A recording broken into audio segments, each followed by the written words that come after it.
Silver line പദ്ധതിയുമായി വീണ്ടും സർക്കാർ. സിൽവർ ലൈനിന് അനുമതി നൽകണമെന്ന് ധനമന്ത്രി കെ.എൻ. ബാലഗോപാൽ കേന്ദ്ര ധനമന്ത്രിയോട് ആവശ്യപ്പെട്ടു.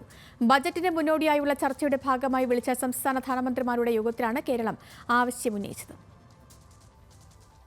പ്രതിഷേധങ്ങളെ തുടർന്ന് സംസ്ഥാന സർക്കാർ സിൽവർ ലൈൻ പദ്ധതിയുമായി ബന്ധപ്പെട്ട നടപടികൾ നിർത്തിവച്ചിരിക്കുകയായിരുന്നു. എന്നാൽ പദ്ധതിയിൽ നിന്നും സർക്കാർ പിന്നോട്ട് പോയിട്ടില്ലെന്ന് വ്യക്തമാക്കുന്നതാണ് നിലവിലെ നടപടി. സിൽവർ ലൈനിന് അനുമതി നൽകണമെന്ന് കേന്ദ്ര ധനമന്ത്രി നിർമ്മല സീതാരാമനോട് ധനമന്ത്രി കെ.എൻ. ബാലഗോപാൽ ആവശ്യപ്പെട്ടു. വർദ്ധിച്ചുവരുന്ന റെയിൽ ഗതാഗത ആവശ്യങ്ങൾ കുറ്റമറ്റ നിലയിൽ നിറവേറ്റാൻ നിലവിലെ റെയിൽ സംവിധാനങ്ങൾക്ക് കഴിയുന്നില്ല. അതിനാൽ അതിവേഗ പാതയുടെ നിർമ്മാണത്തിന്റെ ആവശ്യകത ബോധ്യപ്പെടുത്തുന്നുവെന്നും പരിഗണിക്കണമെന്നുമാണ് ആവശ്യം. ബജറ്റിന് മുമ്പ് കേന്ദ്ര ധനമന്ത്രി വിളിച്ച സംസ്ഥാന ധനകാര്യമന്ത്രിമാരുടെ യോഗത്തിലാണ് കേരളം ആവശ്യമുന്നയിച്ചത്. നിലവിലുള്ള റെയിൽ സംവിധാനങ്ങൾ മെച്ചപ്പെടുത്തുന്നതിനുള്ള പദ്ധതികൾ, കൂടുതൽ എക്സ്പ്രസ്, പാസഞ്ചർ ട്രെയിനുകൾ അനുവദിക്കണം തുടങ്ങിയ ആവശ്യങ്ങളും സംസ്ഥാനം മുന്നോട്ട് വെച്ചിട്ടുണ്ട്. കേരളത്തിന് 24,000 കോടിയുടെ പ്രത്യേക സാമ്പത്തിക പാക്കേജ് പ്രഖ്യാപിക്കണമെന്നാണ് മറ്റൊരാവശ്യം. കൂടാതെ കടമെടുപ്പ് പരിധി ഉയർത്തണമെന്നും വിഴിഞ്ഞം തുറമുഖ വികസനത്തിനായി 5,000 കോടിയുടെ വിസിൽ പാക്കേജ് പ്രഖ്യാപിക്കണമെന്നും ആവശ്യപ്പെട്ടിട്ടുണ്ട്.